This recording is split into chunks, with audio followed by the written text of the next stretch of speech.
Well, people are fired up after an absolutely monster Winnipeg Blue Bombers win in CFL Week 5. Welcome inside Bonfire Sports. It's game day after dark. My name is Darren Bombing. To my virtual right, this is Mike Still. Mike, thanks for joining us, man. Thanks so much, DB, for having me on, man. I really appreciate the chance to talk a little Bombers football with you. Yeah, well, you're somebody I love talking football with. For those out there that aren't familiar with Mike Still, like this guy's unofficial nickname is Mr. Football in Manitoba. Mike, you do phenomenal work at the amateur level with high school, university, junior football. You're involved with the Bisons and the Rifles and the Winnipeg High School Football League and everything around football in Winnipeg and Manitoba. I'm excited to break down this game with you. What a game it was. The Blue Bombers came into this one underdogs, and really from the opening kickoff all the way through, they came out guns a-blazing, foot kept pedal to the metal. There were some, blown plays on defense, some big explosion plays the BC Lions were able to pull off, but Winnipeg flexed their championship muscle as a back-to-back champion. 43-22, a decisive victory. Winnipeg moves to 5-0.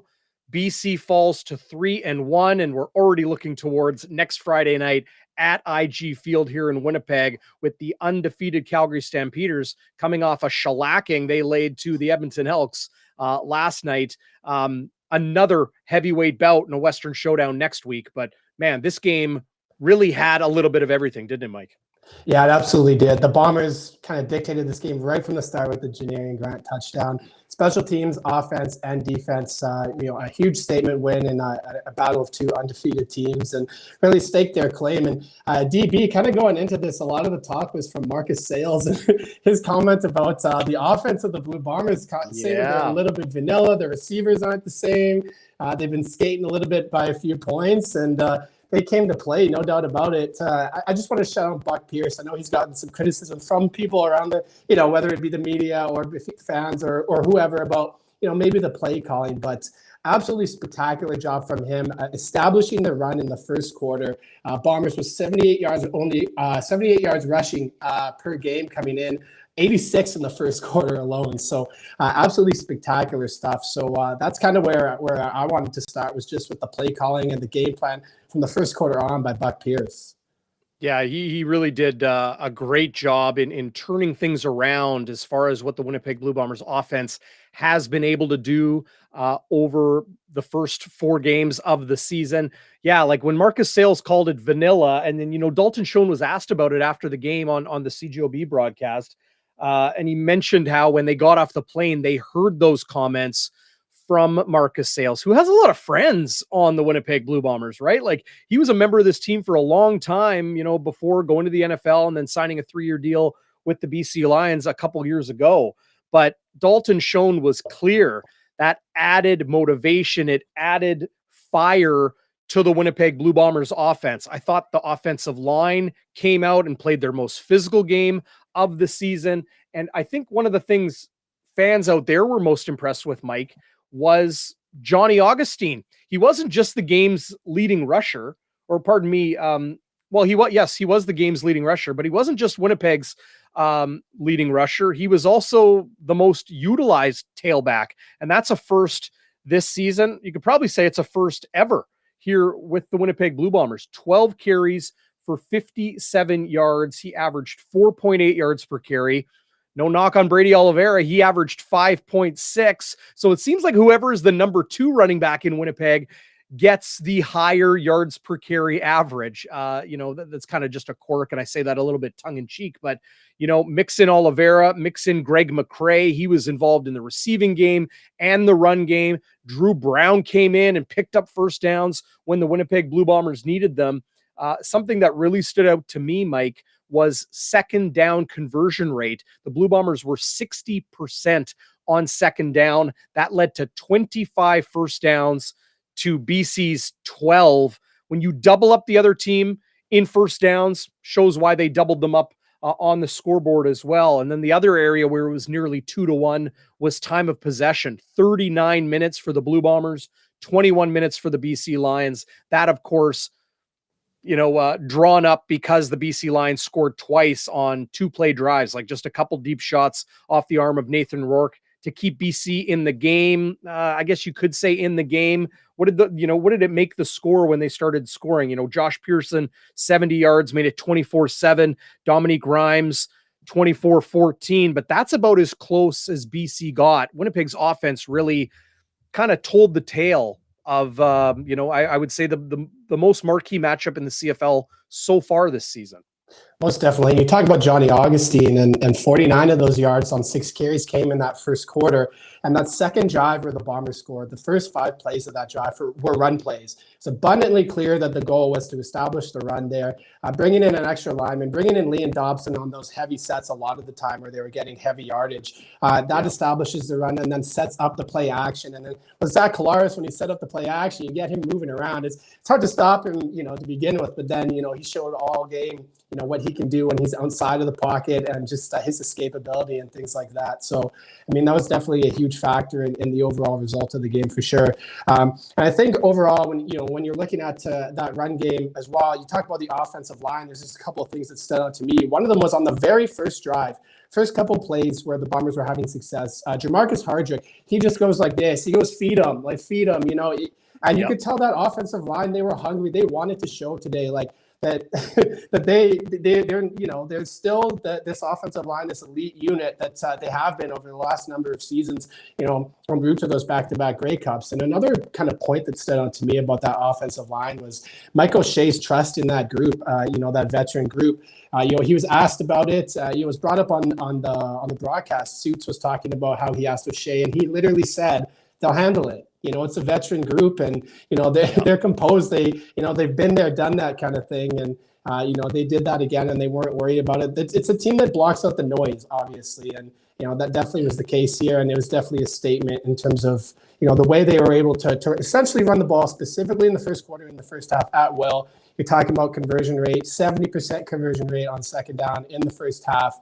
And just the way they were doing it too, it wasn't just on, 2nd and 2, 2nd and 3, granted there were a lot of those, but also 2nd and 8, 2nd and 9, and just making plays all over the field on second down. So shout out to that offense for a tremendous performance today. Yeah, I think you nailed it, Mike, when you said this was a statement game for the Winnipeg Blue Bombers. Some people out there in the live chat, and thanks to everybody who's out there in the live chat, watching live on Facebook and YouTube. If you're watching live on Twitter right now, click the link in some of my tweets, or if you're seeing it in Mike's, youtube.com/Bonfire Sports. Then you can get involved in the live chat, and we can pull your comments up, kind of just like this.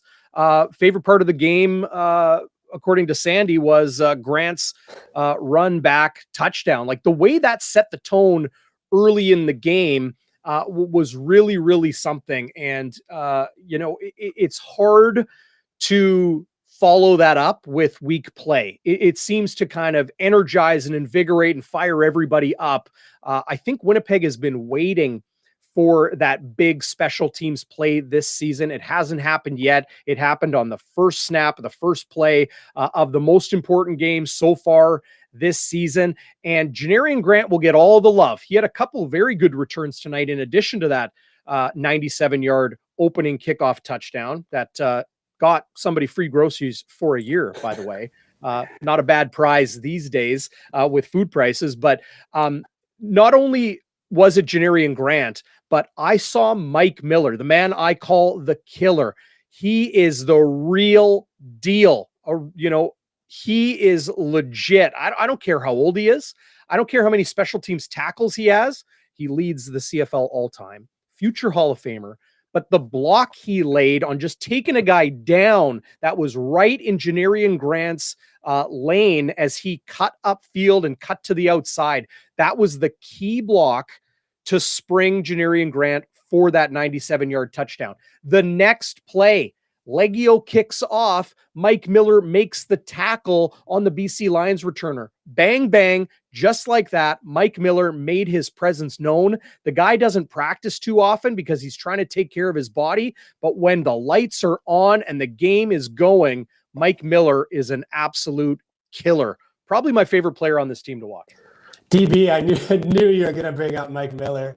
Have to. You shout him out all the time, and it's for obvious reasons. And if there's any young fans watching this stream, one thing that I urge you, if you're a young football player, is just get involved in all special teams units, because especially if you're trying to make it to the league, that's a way that you can get onto a roster right away, is on the special teams units. Talk to anybody about it. Talk to Samson Abbott, who was drafted by the Ottawa Redblacks and immediately made a difference on special teams. Talk to Brock Gowanlock. These are just recent examples of Manitoba Bison's players that have been drafted and made a difference right away on special teams. It happens all the time. Heck, Nick Hallett, look at him out there. He's a young player that's doing the same thing, making a difference on special teams, and opportunity to kind of, get your feet wet in the league and make plays there. And again, that's what Mike Miller's been doing his entire career. So, it's always exciting to see that. And man, it's not even just the way that, he blocks. It's the ferociousness. It's the way that he does it that really stands out. He like you said, DB, puts his body on the line. He does whatever it takes to win, and he's such a humble guy too. So, anytime we can shout out the killer, it's well deserved. So, absolutely great job. And just on Janarian and Grant too, quickly, since he's been with this team, midway through 2019, he's quietly had an unbelievable career for the Blue Bombers. I mean, there were a lot of question marks about when Lucky Whitehead, left. It was like, hey, well, who's going to replace Lucky Whitehead? What's going to happen here? All this stuff, and multiple other things. And Janarian Grant has just come in and just been absolutely unbelievable for this team. He was absolutely unbelievable in the playoff run as well for the Blue Bombers most recently. He's one of my favorite players on the field to watch. He's just a guy that can change games like he did. And right away, it sets the tone and it sets the tempo, and it definitely did just that. And shout out to the kick returners in this league and the special teams units in the CFL this year. That was the 5th kick return touchdown already in 2022. So it's definitely been a big storyline so far early on in the season for sure. Yeah, like when the Montreal Alouettes are willing to move on from Mario Alford, it says a lot about just the impact plays guys are making this year when you're seeing multiple kicks go back for touchdowns. That's what I love about the CFL. Like the detractors of this league, I'll just go on this quick tangent out there. It bothers me because the detractors of Canadian football, I love college football. I love university football and junior football. I love the CFL. I love the NFL. I can't get enough. Guilty. But the detractors of this league say it's 3 downs and the field is so big, and like all they're doing is punting because it's 3 down. They only got 2 downs to go. Watch the special teams. Those plays are unbelievable. Not just the returns, but like Mike Miller, like Tanner Cadwallader, like Nick Hallett. These guys make huge plays on special teams. Watch them closely. Watch how fast they are going downfield and blowing guys up. Mike Miller has told me this to my face. If you want to be a good special teamer in pro football, you got to kind of have a screw loose. Something has to be wrong upstairs. And I say that, a little bit jokingly, and he does too, but that's a reality. You got to go down there like an absolute missile and make something happen. It's one of the best parts of football. For my dollar, I wish more people would watch closely and appreciate the special teams for what it is. And here in Winnipeg, we're treated to one of the most respected and effective special teams groups, from coaching to players to execution on the field, that we've seen in the CFL in a long, long time. Shout out to all those special teamers out there. You guys get the job done. And well, that was one of the 3 phases that worked for the Blue Bombers in their 43-22 victory tonight. For sure. If I could just add one more thing quickly on special teams before we move on. Long snapping as well. I know that obviously you were talking about Mike Miller and returning, but again, if I could give another quick message to all those young football players out there, look at Mike Benson, Zach Greenberg. More also, you can do. More you can do. If you can long snap, there aren't that many long snappers, specifically Canadian long snappers out there. So if a guy goes down, you're one quick call away. Again, Zach Greenberg's been called multiple times. Mike Benson has made a career out of it. And again, getting down there, making tackles, making plays, super important in terms of that. So, if you want to create longevity, learn how to long snap too. That's another opportunity to find more time for yourself on the football field, and also create opportunities for yourself as a pro. So just shout out Mike Benson. Mike, got to mention Mike Benson, because not only is he a longtime pro and a Grey Cup winner, but also a Winnipegger, former Winnipeg Rifle. Shout out Rifle Up. New uniform reveal coming up soon. So keep it locked to Rifles Football bonfiresports.com and the social channels. Really nice new look. For everybody out there that's not familiar with the Winnipeg Rifles junior football team, affiliated directly with the Winnipeg Blue Bombers, Kyle Walters, Wade Miller, all of those guys, big supporters and direct support of the Winnipeg Rifles. So their new uniforms, of course, blue and gold and a little bit of white and a little bit of black. It's a good look out there. And Mike, a lot of people asking, well, who is this guest over on the left side of the screen? Well, this is Mike Still, Mr. Football in Manitoba, a very educated football mind. And Mike, I've been excited and looking forward to having you on Game Day After Dark here on Bonfire Sports. Some people are mentioning that maybe your microphone is a little bit crackly. I don't think it's too big of a deal, but if you can play around with it a little bit, maybe we'll get that straightened out. But not too bad right now. I think Blue Bomber fans are feeling pretty good after a 43-22 win over a team. Like, coming into this game, BC was a pretty heavy favorite. Like, generally you get 3 points because you're the home team. Well, they were 4.5, 5-point favorites. That number did come down because I think the line started to see, okay, a lot of people are betting on Winnipeg and bringing that number down, or betting on BC and bringing that number down. Well, those people had a rude awakening right from the opening whistle tonight. The Winnipeg Blue Bombers played complete football from start to finish. Maybe we should talk about the defense. One of the questions I want to ask, and I'll pull it up on the screen here right now, is the Winnipeg Blue Bombers deep pass defense their Achilles heel? Those explosion plays were killers tonight. Javon Katoy, 31 yards. James Butler had a 19-yard explosion play. Pearson, well, pardon me, I'm getting that wrong. 1 second. Javon Katoy had a 20-yard explosion play. Pearson had that 66-yard touchdown. Rhymes had a 37-yard touchdown. He led all receivers tonight with 6 catches on 8 targets for 136 yards. And a lot of those came against all-star Winston Rose. What did you see from the Blue Bombers' new field side corner as Demario Houston has now taken the boundary and the hot corner, that top matchup spot? Yeah, for sure. I mean, I think a couple of those just come down to play calls. You got single coverage, blitz calls from Richie Hall. And sometimes just a player makes a play at the end of the day. And especially on a couple of those touchdowns too, like Nate, and it was mentioned on the broadcast, and I would like to echo this is what I was thinking as well. Nathan Rourke does just a spectacular job of putting air on the football. He's not kind of throwing laser passes into the end zone. He's giving his receivers the opportunity to adjust to the ball, see where it is, and then high point it and make the play. And again, I played defensive back. So as a DB, you're looking for the movement of the receiver. You're looking for them to kind of adjust and turn to the football. That's when you're turning to the football and you're trying to time it properly to break it up. But when the ball is thrown like it is by Rourke, it just gives his receivers more time to adjust. And I think that was the case on a couple of those. Winston Rose did get beat, on the one play. He did get beat deep there. It happens. And he's brought that up in the media too about you have to have a short memory in situations like that. I mean, you're not going to, every single play is not going to be your best play. And especially as a DB, you really, really have to have a short memory. And that's exactly what the Bombers, not only the secondary, but the defense as a whole, they had a short memory in this game. One play I would bring up in that regard was, after the second Janarian Grant kick return touchdown was called back due to a penalty. And then the Bombers go on offense. Big play by Ellingson, also called back due to penalty. BC gets the ball. They score on a long touchdown. But the Bombers didn't let that sink in, and they responded, and it didn't end up being the turning point of the football game. And that's, again, a veteran team just sort of going one play at a time, short memory. So that would kind of be my thoughts on that. And especially as a DB, where you really have to have a short memory in those situations.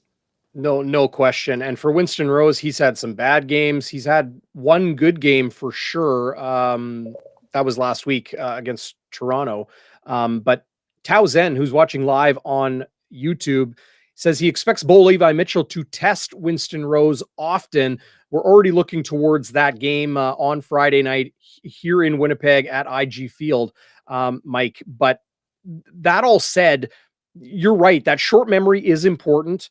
The Blue Bombers defense always preaches the same thing. The yards happen. they're more, they don't want to allow yards. They say that, of course, but they're less concerned with yards than they are points. Now, the BC Lions did make 2 big strikes in this game to score 14 points really, really quickly. And, we mentioned them, a 2-play 70-yard drive. Josh Pearson, young Canadian receiver, who's clearly coming into his own, 66-yard catch and run to put them on the board. And then Dominique Grimes caps a 2-play 53-yard drive with a 36-yard touchdown grab. But really from there, it was more Leggio, more Dalton Schoen. We got to talk about Schoen a lot more tonight, as well as we mentioned some of these receivers. Mike, 10 targets, was the most targeted receiver in the game tonight.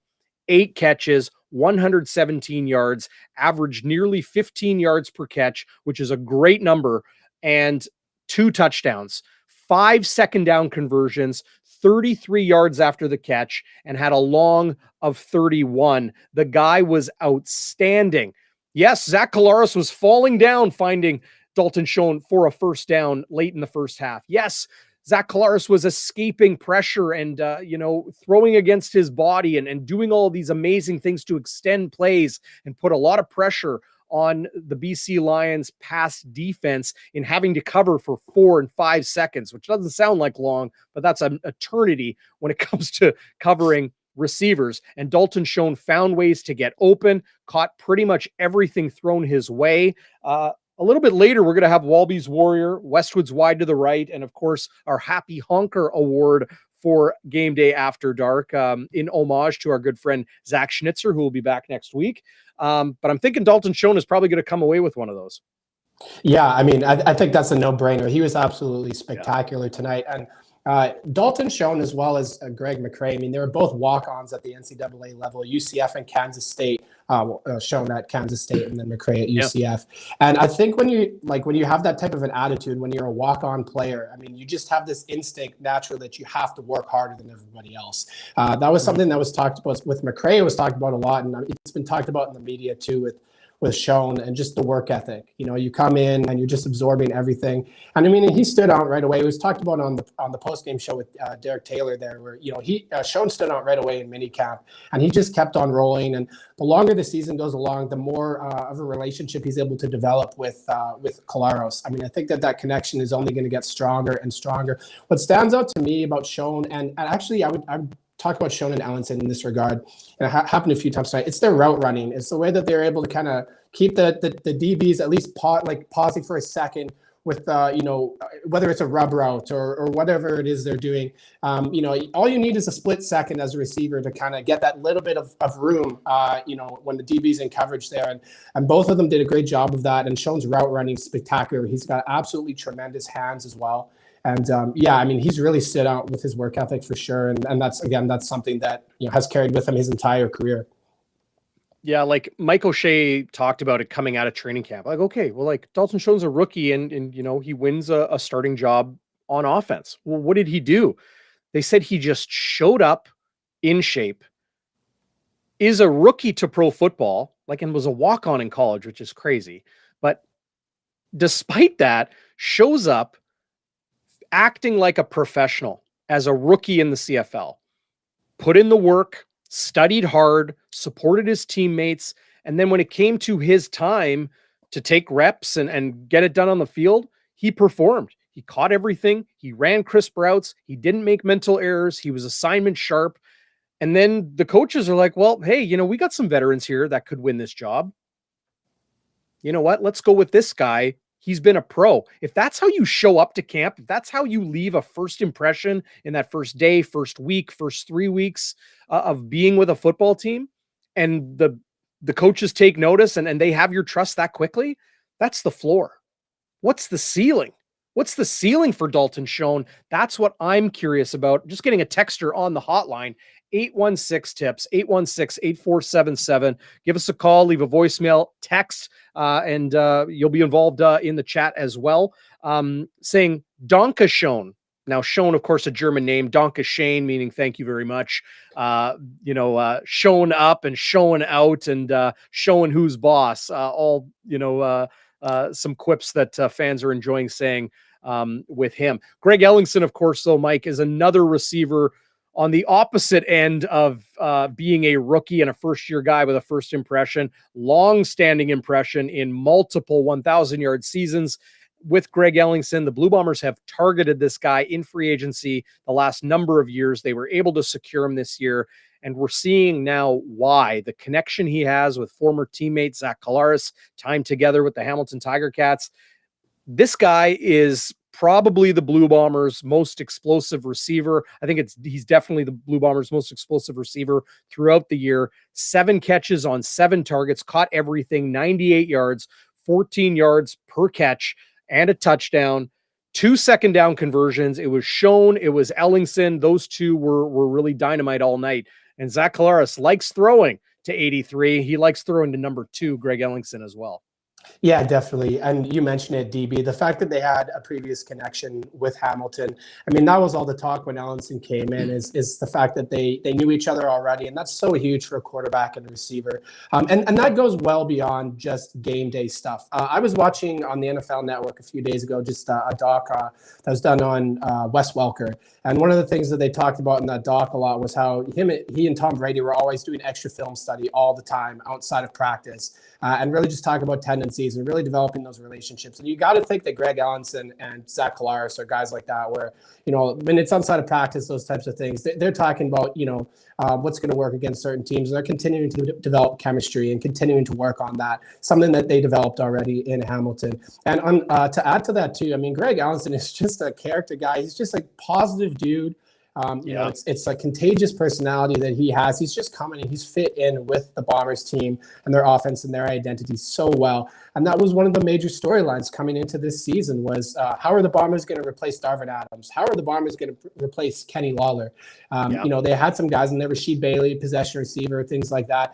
But absolutely, Ellingson and Schoen have really stepped up for this team and really kind of made sure that Collaros has multiple options out there with that offense. And then on top of that, too, Nick Dembski, when he went down on the 6th game, that was a huge point of conversation for fans, for everybody. Who was going to step up? Yeah, absolutely. I mean, you can't, at the end of the day, you can't replace Nick Dembski because he does so many things that don't show up on the stat sheet. You have to always be aware of where he is. He does so many things where he's motioning, whether it's fly sweeps, all these other things, where he might not necessarily be the target on a certain play, but you absolutely have to account for that. And, it takes a DB or it takes another player on that defense out and leaves somebody else open to make plays. But on top of Ellingson and Schoen doing their thing, Greg McCrae stepped in and done such a great job of filling in today in terms of kind of managing that role. Buck Pierce talked about how he really liked, what McCrae brought to the table. And I mean, his numbers at UCF were just spectacular. 4th in program history in career rushing yards, 29 career rushing touchdowns, 4th all time too. So he didn't have the same numbers, obviously receiving wise, that the other two had. And obviously he's listed as a running back. But, he also caught some passes in this game, did a great job overall. He had 59 all-purpose yards. So that offense and kind of being able to fill in for Nick Dembski, fill in for some of those guys that were lost in free agency, concerns going in were certainly answered, at least for this week, by the Bombers offense.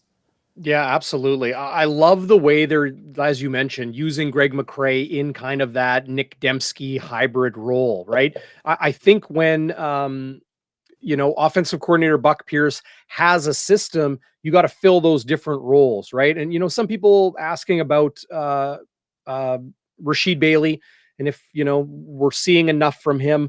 Well, right now, it's Greg Ellingson, it's Dalton Schoen, it's the run game. That's kind of the 3 points of power in this Winnipeg Blue Bombers offense. I have no doubt Rasheed Bailey is going to eat when he gets the opportunity to eat, right? And for those out there unfamiliar with those colloquial terms, you feed the beast. Guys eat means they put up yards, they make catches, they're getting in, their production when it comes to just, numbers and the rest. He will eat when he gets the opportunity to eat. He hasn't been targeted a lot this year, had 1 catch on 3 targets today, grabbed that one for 17 yards, had a couple close to the sideline, if I'm not mistaken, Mike. But Rasheed Bailey is a superb possession receiver. He has a new role in 2022, moving out to the X, which is where Kenny Lawler majority played last season, where Darvin Adams played when Kenny Lawler was not there. It's that number one receiver spot on the short side of the field.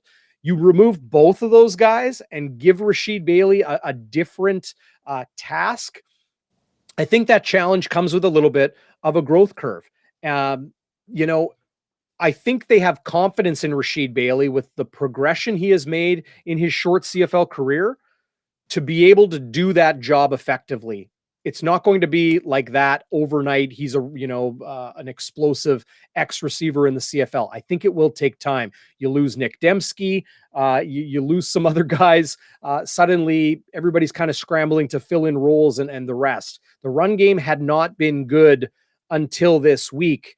Augustine, 57 yards, Oliveira, 39 yards, Greg McCrae, 27 yards. Suddenly the Blue Bombers offense looks different. I think Rasheed Bailey and that number one receiver spot that he has, that will come into play as the season goes on. Look at the quarterbacking Zach Collaros is doing. Look what he did tonight in BC against a ridiculously talented defensive secondary with Purifoy and Lee and Sales and Peters and Delvin Bro. Like, those guys are all all-stars. They're all all-star caliber players. And he made things happen. That will eventually bleed down to Rasheed Bailey. I shouldn't say bleed down to. It will eventually pass on to Rasheed Bailey. His day will come. I have no doubt. He's a good football player. Absolutely. And like you said, when you have a quarterback like Zach Collaros doing what he does, spreading the ball around the way that he does, other players are going to make plays when they need to. And, that's inevitable at the end of the day. And Rasheed Bailey has shown that he can make plays for the Bombers. He's done it in years past. And like you said, I mean, he is in a new role this year. He is coming in as that number one guy. But I think it extends beyond just what happens on the field, DB. I think it's the leadership and the stuff that not everybody sees necessarily from day to day. It's the leadership in the locker room. It's the things that help bring a team together, because obviously on game day, you got to make, you want to make plays for your team, but it's really, really important that you have that trust in your brothers beside you, and to be okay with, if I'm not the guy, if I'm not making plays, I'm still supporting my teammates. I'm still a vocal leader in the locker room. And that's a role that Rasheed Bailey, has increased this year because of those losses. And speaking of the Rifles, there's a couple guys that were involved in preseason games with the team suiting up. Luke McMillan was one of them, Spidey. And he talked about Rasheed Bailey. He talked about the leadership that he has in the locker room. Yeah. So he's firsthand seen it, and that's something that extends, like I said, well beyond what happens on game day. It's the day-to-day things that help bring together a championship caliber team like the Blue Bombers. Yeah, I think that's so well said. This is what strong football teams do. One week, it's A. Next week, it's B and C. The next week, it's D and a little bit of A. Like, it's all over the place. They have so many different directions they can go. But I think, maybe we'll get into it right now, Mike, because I'm kind of champing at the bit to do this. Walby's Warrior tonight. I will go first, and I'll take the non-obvious one, okay? Because this really stood out to me. Everybody's talking about Johnny Augustine, Brady Oliveira, and the run game doing well. Everybody's talking about Dalton Schoen and Greg Ellingson and Greg McCrae, and of course, talking about Zach Collaros and the things he was able to do. But when plays are broken and Zach Collaros is at his best and at his most dangerous, extending plays, making things happen, moving around and breaking the pocket and stepping up and rolling out and doing all those things. Why is he able to do that? He's able to do that because the Blue Bombers' offensive line are not just doing their initial block. They are smart. They are aware. Their eyes are downfield and left and right. They're aware of where their quarterback is behind them, even though they may not know exactly where he is. It's kind of that intuition. The Blue Bombers' offensive line was overlooked tonight by everything I read and heard during this game. I'm giving my Walby's Warrior to all five of those guys: Stanley Bryant and Jamarcus Hardrick, to Chris Kolinkowski in the middle, to Jeff Gray, to Liam Dobson, who came in on the jumbo packages, and to Pat Neufeld, the wily veteran. Those guys came to play tonight. They smacked the BC Lions in the mouth. They kept the defense on their heels all night. Is it run? Is it pass? Is it play action? That's my Walby Warrior. I absolutely love that, DB. Great selection. And yeah, we talked about it with the jumbo packages. And I thought it was awesome bringing in Liam Dobson. And, he's a guy we've talked about, maybe off camera a little bit in terms of what his role is going to be on the offensive line. And, this is a group that, has lost some important players, Couture at center, Drew Desjardins as well, on opportunities in the NFL, and questioning, okay, well, is this offensive line getting a little bit older? Can they still do the things that they've been able to do in the past? And they can still do the things I think that they've done in the past. And again, I brought up Jamarcus Hardrick earlier, and he's a guy that's, the last game the Bombers played, against Toronto there, where, he went down early and, was getting kind of chomped at and stayed in the game. It's a tough group. And, these guys showed it today, and they showed it with how the run game was established. So I absolutely love that, DB. My selection is going to be a little bit different. Okay. I'm ready for it, Mike, still. I'm ready for it. What do you got? So I'm going to go with Donald Rutledge Jr., and I'm going to go with him just because of some important plays he made in the second half for the Bombers. He gets the interception on the overthrow there by Nathan Rourke, comes back on the very next drive, gets the forced fumble, Bombers recover it. And the reason I'm bringing it up is he's one of many players that Richie Hall, uses advantageously. It drops back into a 4-deep zone as a linebacker, makes that play on the interception. Huge. And he's one of those guys too for the Bombers that, came into this season as not one of the bigger stars, unheralded on that defense. When you think about Adam Bighill and you think about Willie Jefferson, you think about Jackson Jeffcoat, and some of those guys that even Winston Rose, players that have been around a little bit longer, and came in today and made plays really when it counted. And the Bombers now are plus 11 in the turnover ratio this season. Absolutely spectacular. They have 8 interceptions this year. They've got 3 forced fumbles. They've got 3 fumble recoveries, doing what they do. And so amongst a bunch of guys that stood out, like Jackson Jeffcoat with that interception on the first drive for the Lions, again, an example of Richie Hall with a great play call where Jeffcoat looks like he's going to rush the passer, steps back into coverage and makes that play, whether it's Biggie dropping back into the 3-deep zone at linebacker. But I'm going with Rutledge Jr. for my Walby's Warrior, just because of the important plays in the second half there and being one of those unheralded guys on defense. I love that pick. I think that's an excellent pick. We'll maybe give a honorable mention to Janarian Grant, and somebody in the live chat here, I think it was Van Isle Jets fan. I'll try to find it and pull it up here, but they called it. And they mentioned it on the broadcast too. Janarian Grant changed this game. And frankly, one of those Blue Bombers touchdown drives happened because they kicked away from Janarian Grant before the end of the second quarter. That was where was it here? Was it right before the half? I'm not totally sure. Yeah, it was right before the half. Yeah. And then again in the second half, they kicked away from him. So yeah, absolutely. Right. And like if the guy's not even touching the ball and he's affecting the game, that is a huge advantage to the Winnipeg Blue Bombers, because the BC Lions are doing what they don't want to do. They're adjusting and changing their game plan, right? Like those short kicks can cost teams. Like, yeah, you're avoiding a potential return touchdown or a potential big return, but you're also giving the Blue Bombers, giving your opponent a real opportunity right out of the gate, like almost no matter what, right? So it says a lot, I think. Janarian Grant definitely deserves an honorable mention tonight, as the words escape me. Yeah, most definitely. Big shout out. What's that? Most definitely, DB. And just like you said, I mean, field position, right? I mean, it's huge. You're starting drives at the 50-yard line. I mean, you're only having to go half the field compared to if you're on an average kick return and whatever your special team steps up, that's massive at the end of the day, and especially if it's happening for the entire second half if you're trying to avoid Janarian Grant. So huge storyline. So most definitely, he definitely deserves a shout out for sure.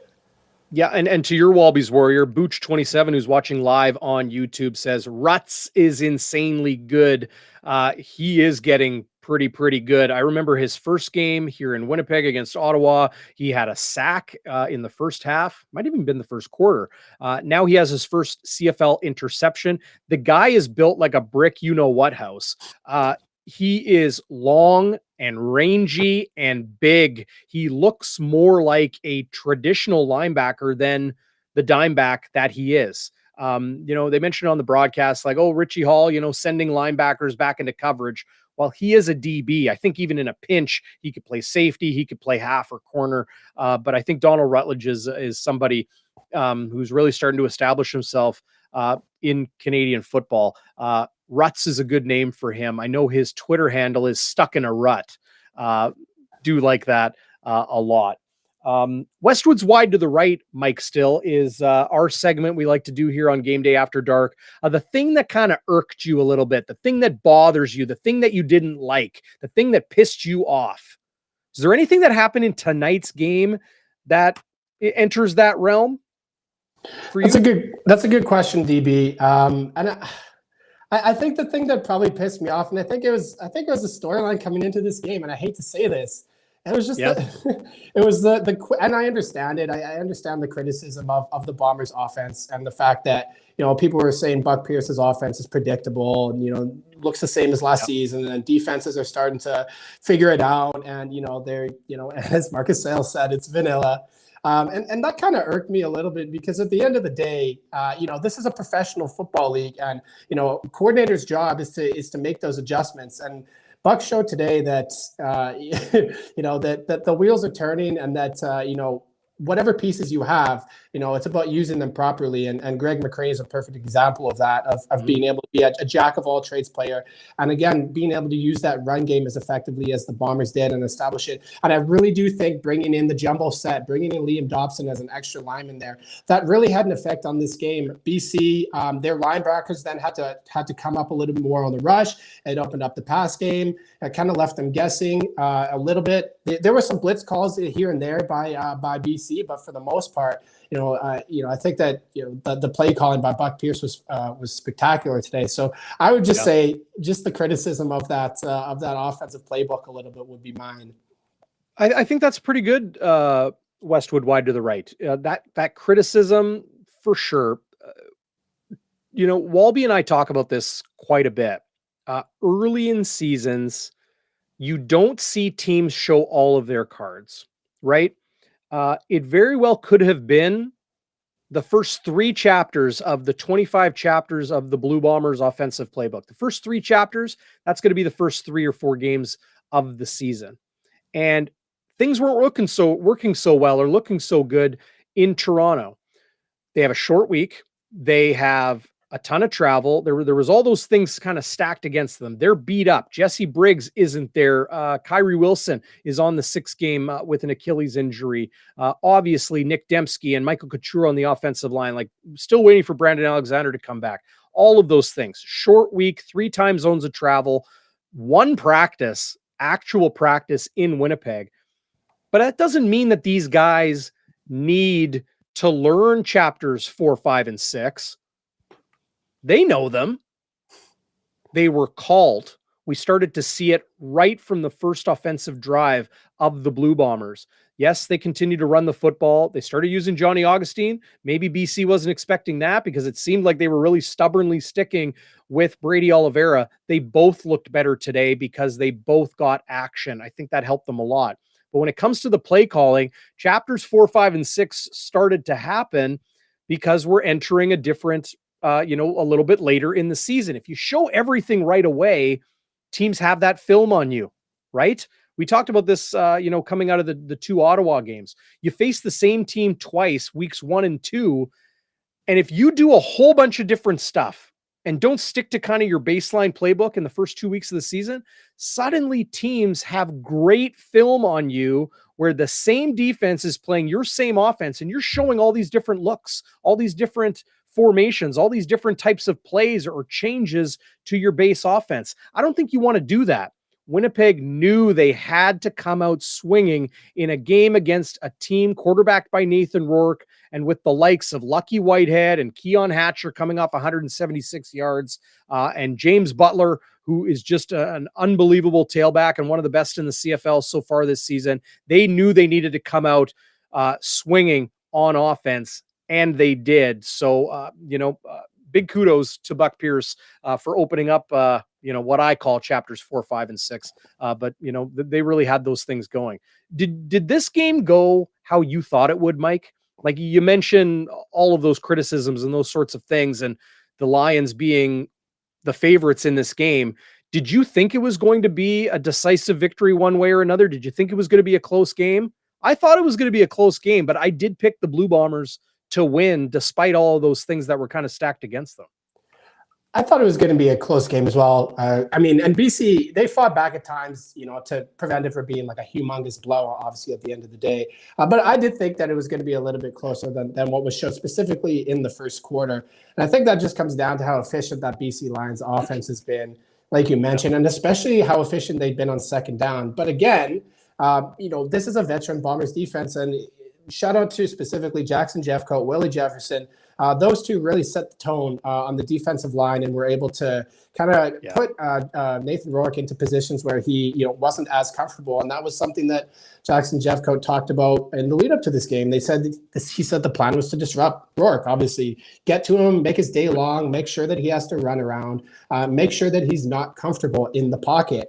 And they did that by great play calling once again. And the fact that those players, Jefferson, Jeffcoat, Adam Bighill, are able to use their natural instincts too. And that's something that Nathan Rourke talked about in the game as something that you can't plan for. Like, you can look at tape and you can look at film, but when a defensive coordinator like Richie Hall, who's been involved in this game as a coach since 1994, as long as I've been born, you know, when it's crazy when they mentioned that on the broadcast, I was like, wow, 1994.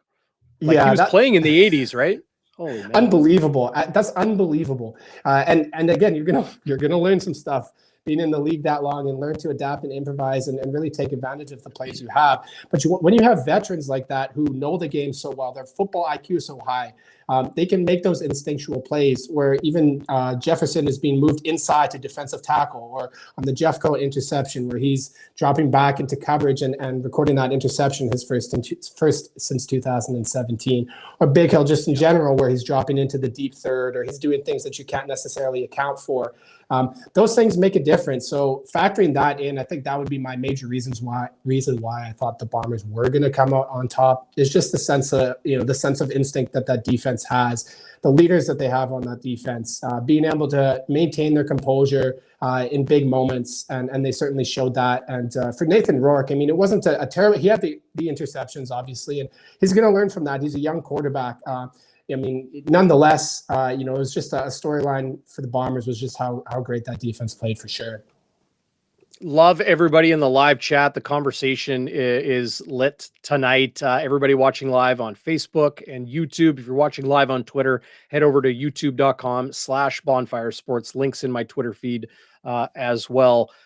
I don't know if you want to talk about Mark Leggio. Like, he missed a little bit today. Looked good early, hitting some long ones, including one from 46, but went 3 of 5, 60%. And it has that, you know, that reminiscence of what we were talking about in the preseason and what we were talking about early in the season in those 2 Ottawa games, Mike.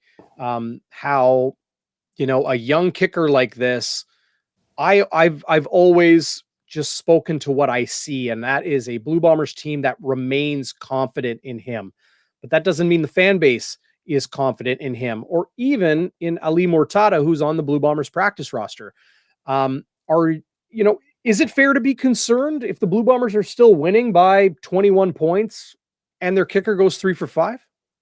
I think there's a microscope around the kicker and the kicking game in general because of just the role that you have on the team, obviously. You know, I think sometimes there's a generalization of, all you have to do is kick, and you're not performing in the one area that you're supposed to be performing in. So, I mean, I think that's naturally going to come anytime you miss any kick, quite frankly, you know, especially shorter field goals. I think that's something that you can hone in on.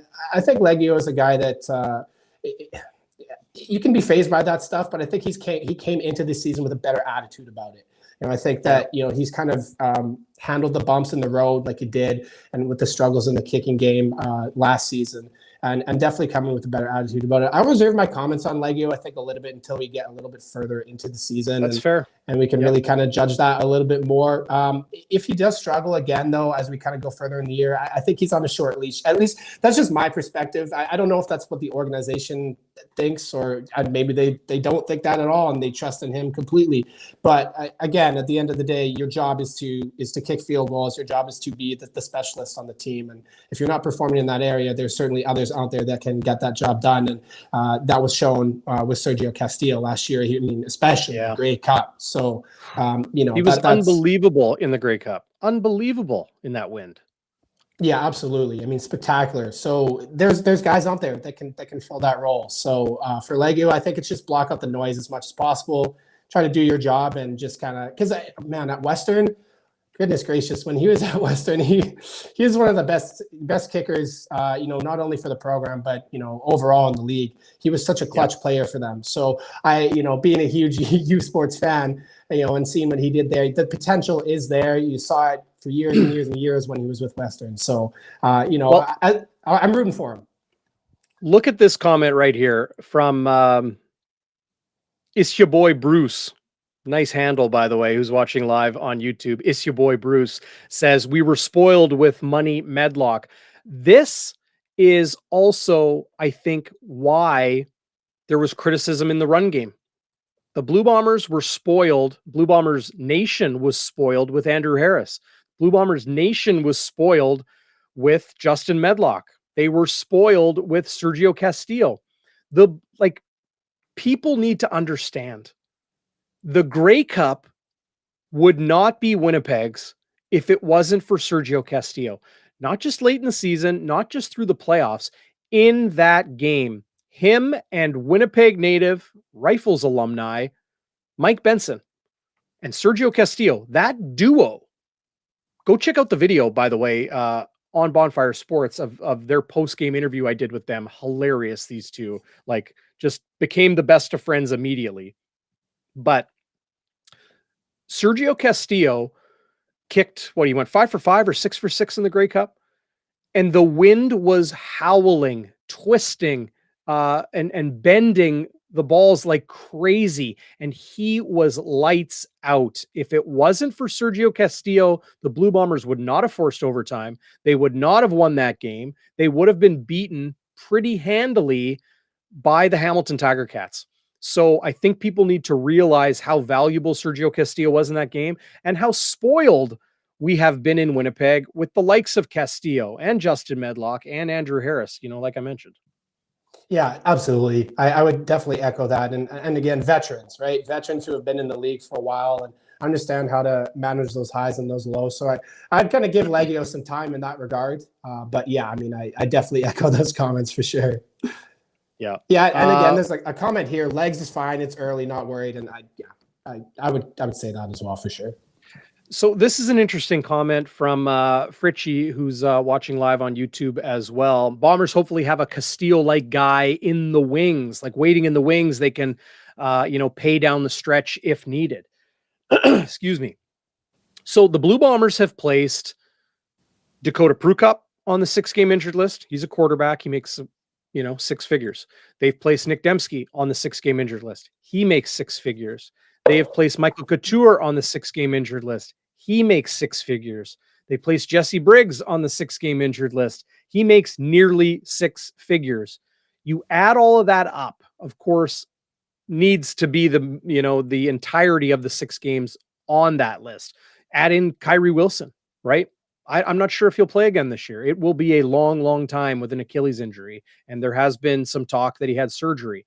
So you add all of that up on the 6 game, that money does not count against the cap if that player spends the entirety of the 6 games on the injured list. You add all that money up, you collect it, you pin it all together, and you put it in the cookie jar in Kyle Walter's office, right at the back of his desk overhead, where nobody can see it, nobody can get to it. Suddenly it's September, it's October, and there's guys from the NFL. Could be a linebacker, could be a DB, could be a receiver, could be a lineman, could be a kicker like it was last year.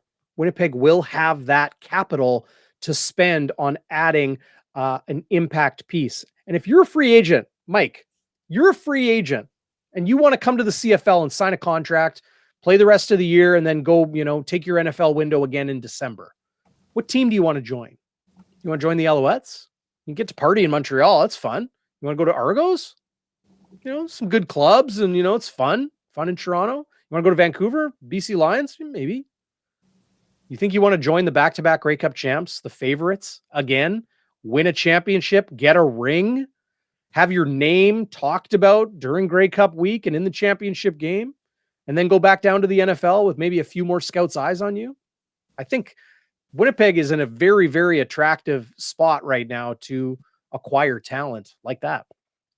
Yeah, most definitely. And like you said, I mean, it's, going to a winning team, you want to win. Like even players in the past, I mean, there's countless examples of this, but where, you turn down maybe higher levels of money to go to, a team that might be more successful or, having that chemistry there. So yeah, absolutely. I mean, it's something that we'll certainly pay attention to as we get more into the season. I'm not blaming Sergio Castillo for going and getting the big paycheck with the Edmonton Elks.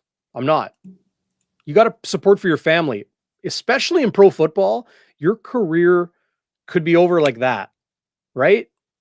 You got to make money while you can. So for Sergio Castillo, sign the 2-year deal, get paid. Good for you. He's got his championship. He's bounced around the CFL for a long time. He was with the Winnipeg Blue Bombers twice now. Everyone forgets when he was on the practice roster years ago here in Winnipeg. I'll never blame a guy for trying to take care of his family. Unlike the National Hockey League, you sign a contract, you're guaranteed to get every penny of the money in that contract. In pro football, and especially in the CFL, they might change it in the coming years a little bit, but guys like kickers, guys that are special teamers or reserves, or guys that aren't the breakout stars in this league, make the money while you can, because it might be the best money they ever make in their life. Not all of these guys are going to, become accountants or, sell insurance or be a successful salesperson or be a lawyer or whatever. They might not get that big paycheck. So if you're making 6 figures now, do it. Save that money and take care of your family for years to come, right? Absolutely. Yeah. So yeah, I like, this is bang on here. Transcona Pauly, thanks for joining us, Pauly. Castillo should have won MVP. I was in the press box at Grey Cup 108. There was conversation about that. A Grey Cup rematch, the MOP in the game, it was tough. I would say that debate for MOP wasn't as heated as the debate for most outstanding Canadian in the Grey Cup, which was won by Nick Dembski. That cut for the touchdown got the job done. But Drew Wolodarski was getting some conversation. He was targeted a lot, made some clutch catches, picked up some first downs for Winnipeg, especially in the fourth quarter, Mike. I think he even had a catch in overtime, if I'm not mistaken. But he was very good. It could have gone to either of those guys. Yeah, absolutely. And I mean, that just shows the talent that the Bombers have in terms of their Canadian players and their Canadian athletes. And shout out to the scouting department. I mean, Kyle Walters and the rest of the crew, they do such a great job of being able to bring in playmakers that are Canadian and add to the depth in that regard. So right, for sure. Well, and they kept the talent acquisition in Ted Gavaya and Danny McManus. Like the Blue Bombers kept 2 of their biggest free agents in those 2 guys, not getting a job as a GM or an assistant GM or some sort of promotion with another team. They interviewed with, Gavaya interviewed, I believe. I think Danny McManus did too. I know Ted Gavaya did. But they're back in Winnipeg and bolstering the roster. There's Drew Brown, right? There's Donald Rutledge. They found Demario Houston last year from the practice roster. And now he's the Blue Bombers' probably top 1, top 2 cover men right now. I love this comment from Adam Draward, who's watching live on YouTube. Okay, yeah, add up all that money and go get Andrew Harris. Okay, thanks, bye. People are missing 33 here in Winnipeg, especially when he runs for over 100 like he did against Winnipeg last week.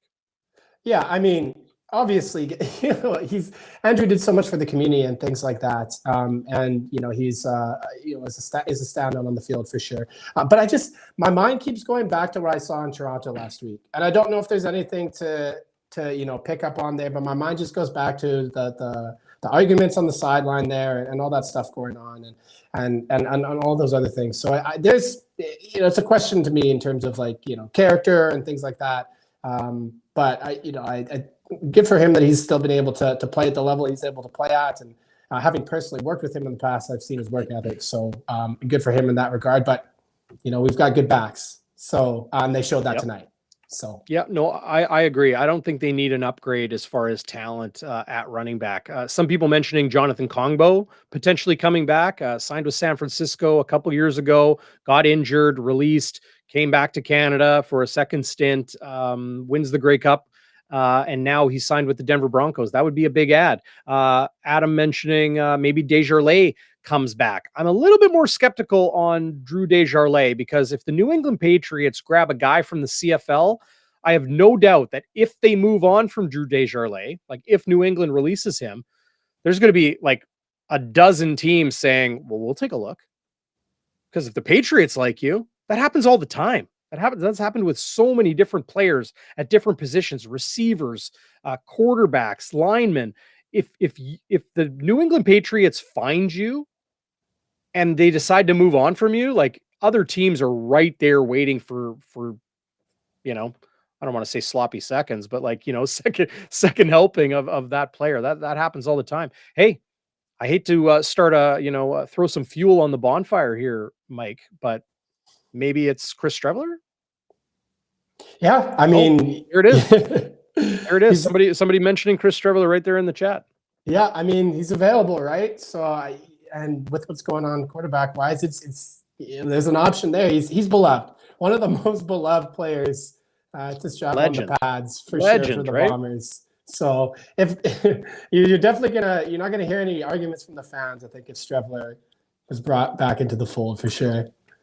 Yeah. Well, a lot of people in the chat mentioning Jonathan Kongbo could start for the Denver Broncos this year. They have had a lot of turnover when it comes to their D linemen, their outside linebackers. I think he is a great physical makeup, Mike. I think you would agree, Jonathan Kongbo, to play outside linebacker like a rush end in a 3-4 system in the National Football League. And I pull for all those guys, right? Like, talk about making money while you can. If you get an opportunity to play in the NFL, man, go get it done. Go stick around. Learn to long snap. The more you can do, don't lose your job, right? I think, that opportunity to make, $510,000 if you spend the whole season on the practice roster or sign a league minimum contract of, $500,000, man, that's life-changing money. That can like pay off a mortgage. That can put a kid through school, put a couple kids through school, hopefully. That's just an awesome thing. And I think, people don't realize how tough it is being a professional football player, even being a coach or a scout. It's a lot of travel. It's tough on your family. And it can end in the blink of an eye. So make that money while you can. The Blue Bombers are making money while they can. Huge win tonight, 43-22. I don't know if I mentioned my Westwood wide to the right, Mike. You did not. Did I? Okay, so I'll go off the board and I'll say that entire fiasco with Garrett Marino and the Saskatchewan Roughriders. The more I see, the more disgusted I am. The hit was gross. And take that word for every meaning you've ever heard it used. That hit was gross. The celebration after was disgusting. And shout out, and like huge kudos to everybody who called it as it was, like on the TSN broadcast, on the radio broadcasts. Nate Bahar, Canadian receiver for the Ottawa Redblacks, extremely outspoken after the game. And this has fired up the chat. Obviously, you knew we were going to get to Garrett Marino at some point. But John Hodge of 3 Down Nation tweeted out a video of a couple plays before that play, and Garrett Marino was just diving at everybody's legs. He was diving at Dino Boyd's legs. Yeah, I know Dino Boyd took a roughing penalty or whatever it was against Marino earlier in that game, and he was trying to get payback. I get it. It's retribution. It's revenge. It's I'll get you on the next play. That's the way football is, right, Mike? Play between the whistles, and it is between the whistles. But that was just disgustingly dirty, never been washed dirty. And to see him make those plays multiple times in a game. He's a repeat offender. It happened last year as well. And then to celebrate the way you did, we can see clear as day, Garrett Marino does not get it. He does not understand that unspoken rule of football. And that is, yeah, play to the echo of the whistle. Yes, smack your opponent in the mouth. Yes, be violent and physically imposing. But don't be greasy, man. Don't try to hurt somebody. He wasn't trying to make a play. The ball was like out. If he was closer, yeah, you can lay a hit on the quarterback, try to wrap him up, wrap him around the hips, wrap him around the waist, whatever. But he dove at his knees. It was brutal. That's my Westwood wide to the right, because it was just absolutely egregious and awful. I sure hope we see supplemental discipline in excess of the undisclosed fine the CFL often does for, late hits and high hits and that sort of thing, Mike. It's undisclosed. It's usually half a game check. Garrett Marino needs more of a reprimand than that, in my opinion. I'm far from alone. Yeah, I mean, I think the community as a whole, the football community, the league would agree with that. And like John Hodge mentioned, and also as many others have mentioned, he targeted Mazzoli too in the past with a hit down low. Yep. And that's just, there's no place for that type of stuff. There really isn't. So I'm with you 100% on that one. And at the end of the day, when all is said and done with Marino, whenever his career is finished, I don't think we're going to be talking about maybe any of the sacks he recorded or whatever his stats are. I think what people will talk about with him is how dirty he was as a player, and the stain he left in terms of his overall career in terms of that. Some people out there are calling for him to be cut. I'm not sure how you feel about that, Mike. I have a bit of an opinion on it. Do you think the Rough Riders should cut him? Because couldn't he just be signed by another team right away? And then what's the knock? Yeah, I mean, I don't. We'll have to wait and see. I don't think they're going to cut him, but again, yeah, we're just going to have to wait and see on that one. There have been Issue boy Bruce hates Marino more than Rogers. That's a hilarious comment. I love that. Yeah. I mean, there have been other dirty players or players that play on the edge in the league. I mean, I think of Simone Lawrence as a player that really plays on the edge or has played on the edge in the past. And I think that at the end of the day, I think he'll stay with the Riders. I think Craig Dickinson's gonna keep him around, but I don't think that he's really helped himself out in terms of his reputation amongst others. And I worry about a guy like that when teams know what type of player he is. I worry about the ramifications and the effects, in terms of fights or other things that might happen on the field or people's opinions that way. So in that regard, it's kind of a stain on the league. You don't want to see that type of stuff going on. But to answer the question, I don't think he's going to get released by the Riders, but we'll have to wait and see. What's your opinion? Well, and some even want to go farther and say he should be kicked out of the league, right? The reality is what he did was egregious, was awful, was gross, was dirty, was wrong. And then the celebration and the rest just leaves you with the worst taste in your mouth. And then Nate Bahar talking about him, walking up to a bunch of Red Blacks players at the keg the night before the game and saying a bunch of crap too. Then there's, some conjecture out there saying, maybe he said, some off-color remarks or something, disgustingly disrespectful, but unsure about that. Should he be kicked out of the league? This is this guy's job, right? I understand if you have a job and you do something egregious, you can be fired, right? But he did this wasn't something on the street. This wasn't a fight. Or something. This was a football play. It was a awful football play, and it shouldn't be in the game. I want to be clear on that. But he did it between the lines and between the whistles. Suspension, sure, fine, absolutely. Supplemental discipline, but to take his job away and boot him from the entire CFL, he would never play football again. If it keeps happening, maybe, But I think I think it's just maybe one step too far to say you can no longer work. You can no longer be a professional football player. That's just my opinion. I know people will disagree with that, but like I was saying earlier, Mike, you got to make your money as a football player while you can and make your living, because it's a very unstable work environment, or just unstable industry to work in, right? I don't know if there's a more unstable one than professional athlete, but to take that job away, I think it's just a little too far. I understand the outrage from fans, though. I'm sure you do too, right? Yeah, I definitely do, because again, it's not like this is the first time he's ever done something like this, and especially, I mean, yeah, with Nate Bahar, and it's gone viral, kind of essentially with the stuff that Nate Bahar said about him after the game and things like that. And if those remarks are true about like the racist comments or whatever things he did say, yeah, that's definitely concerning. Like we don't know, but it's concerning, right, if there's allegations of it, right? So yeah, we don't know that for a fact. That there's just hearsay at this point, kind of thing.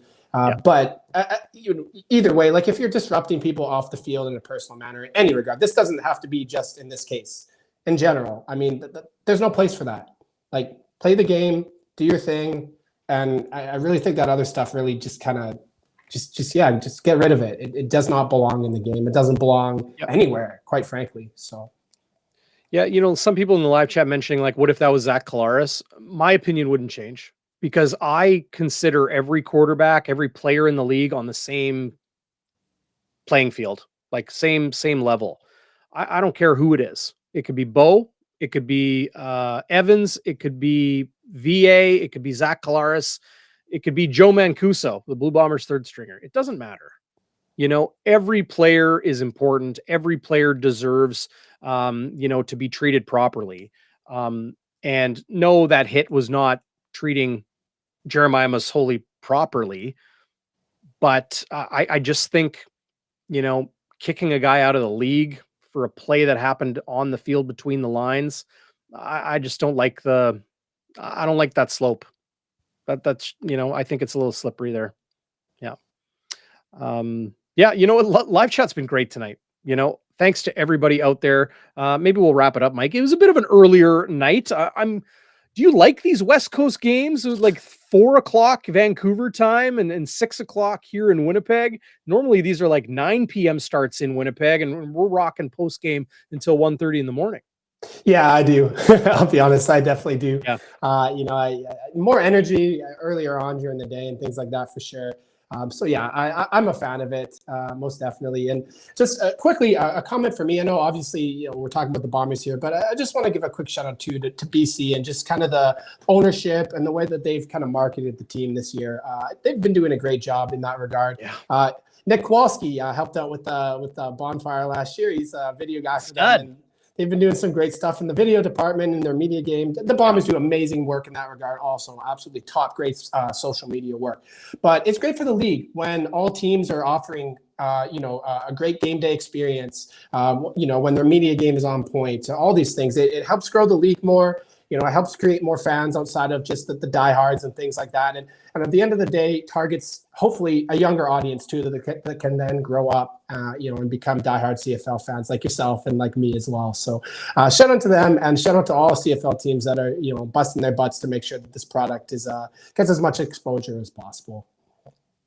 Yeah, no, I couldn't agree more. BC needed that shot in the arm, and they've got it with Amar Doman. So, kudos to them. And yeah, shout out Nick Kowalski, Matt Baker, and our good friends with the BC Lions. I joked with them on their podcast this week that I'm still waiting for a call from their general manager. I traded Nick to the BC Lions. Bonfire Sports was supposed to receive cash considerations and future considerations. It was significant package for a young blue chipper like Nick Kowalski that has a proven track record, and I haven't heard back. I'm a little bit perturbed. I'm a little bit turned off by that. So not feeling too good. I'm still waiting for that phone call from the BC Lions to get that straightened out, but wishing Nick, of course, the best in Vancouver. He's having a blast out there and doing awesome work. We do have to mention pick our Happy Honker Award. This is a throwback to the old broadcasts on CGOB, and one that Zach Schnitzer here on Bonfire Sports loves to hand out. kind of the fun moment or the thing that made you smile during this football game? Do you got a happy honker, Mike? Yeah, I just think for me, the happy honker for me is going to be Greg McCrae. I mean, I talked about him a lot on this broadcast, and Nice. just his ability to fill in. Obviously, again, he's not Nick Dembski, but he filled his role well. His all-purpose yardage kind of speaks for that, and yeah, he filled the spot on that offense and created more versatility for them. And I just think with the way that he's worked, the efforts that he's put in, being able to make the roster and all that kind of stuff, and being able to fill in the way that he did this week for Nick Dembski, that would be mine. Would be Greg McCrae. Craig Smith, longtime personnel man in the Canadian Football League, is watching Bonfire After Dark live on Facebook. How you doing, Craig? Good to see you joining us in the chat. And he's mentioned it, the happy honker, Cactus Jack Wells, back on CGOB in the day, like way back in the day when Kenny Plain was doing color commentary and analysis as well. That's a good happy honker, Mike. I like that one. I'm trying to think of just... like it could be Johnny Augustine, like getting his RB1 opportunity and really making it happen tonight. I think that might be my happy honker award. Having you on, like you've been killing it tonight, Mike, still. If you guys don't follow Mike on Twitter, I'll put his Twitter handle in the, well, what is it, Mike? What is your Twitter handle? It's Mike still 94? It's Mike Still 94. And again, just in closing, I'm a rookie to this, so I appreciate everyone's patience in that regard, and kind of filling in for some others that are on vacation and such like that. So thanks very much. And I just love football in the community. I work for Football Metal. I'm the sports info director for the Bisons. So I see a lot of these CFL Congrats guys. on the new job, by the way. Oh, thanks very much. Congrats on the new job. Thank you. That means a lot. Some of those guys, I see them before they get to the CFL, and all those youth sports guys work for the Rifles, work for the high school league, all these things. So just trying to grow the sport of football in the community as a whole. So, and then also helping you out as well as some photography for Bonfire. So for sure. Oh, we lost you. See, you've been crushing it tonight, but your phone gets a -1 on the film grading, post-game film work. No, I kid, of course. Yeah, Mike, you've been killing it. You're going to be on the field on Friday night for Bonfire Sports in Winnipeg when the 4-0 Calgary Stampeders are in town to take on the 5-0 Winnipeg Blue Bombers. Like heavyweight bout after heavyweight bout, the Blue Bombers have a chance to rest and recover coming back from Vancouver. They're probably going to be in better physical shape than they were going into this game in BC tonight. But if tonight in Vancouver was any indication, this Blue Bombers team is back to firing on all cylinders. Huge win tonight, 43-22. Mike Still, thank you for joining us. This was a lot of fun. We got to do it again, okay? Absolutely, DB. Thanks for having me on anytime. Really appreciate it. And thanks everyone for engaging in the chat. And you guys have a great rest of your weekend. Yeah, everybody in the live chat, you guys have been killing it. Numbers are off the charts. Do us a favor, get down below the video on YouTube and give us a thumbs up. Give us a subscribe if you haven't subscribed already. All that helps us continue to provide this free content for you here on Bonfire Sports. But thanks again, everybody. Heck of a fun night for Blue Bombers fans out there. A monster win, handing Nathan Rourke and the BC Lions their first loss on the season. Be sure to join us for Bonfire Midweek. Got another special guest on Tuesday night. We might have mentioned his name tonight, but I'll keep that one a surprise. Tuesday, 7:30, same time, same place as always. And then pregame coverage with Chris Walby, postgame as well on Friday here on Bonfire Sports. Thanks again, Mike. This was fun. Thank you, DB. Take care. Appreciate you. Thanks, everybody. Appreciate you. Okay. Well, I just, battling with these buttons. But here we go. Here's your extra, everybody. Have a great night.